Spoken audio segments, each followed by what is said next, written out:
Vamos agora escutar a novela radiofónica Ouro Negro! Ouro Negro!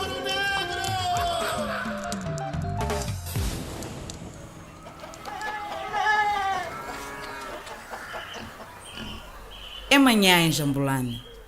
Os animais que ainda não foram levados à pastagem já reclamam ração.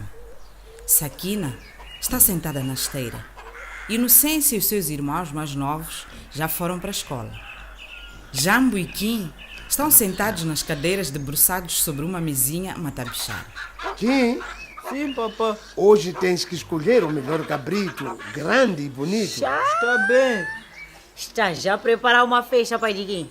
Esperamos visita hoje. Aqui em casa? Sim, e tu, Sakina, tens que cozinhar uma comida boa. Penso que no celeiro estamos cheios de comida lá. Já? E qual é essa visita? São os futuros sogros. Sogros. Já? Você me prometeu não casar, mas outra mulher de ambos, está ouvindo? Calma, calma, Sakina. Como eu vou calmar? Eu sou um homem que cumpre com a sua palavra. Qual é palavra? Sabe, quando chegar a hora, vais saber.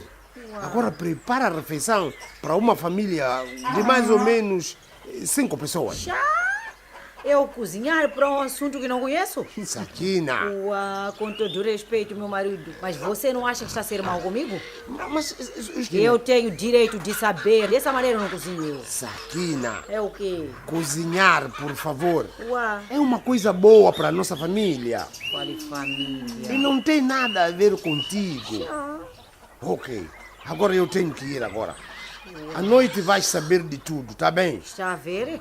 Está a ver? E casamento aqui em casa. Se não é papá que vai casar, então quem é? Agora? É.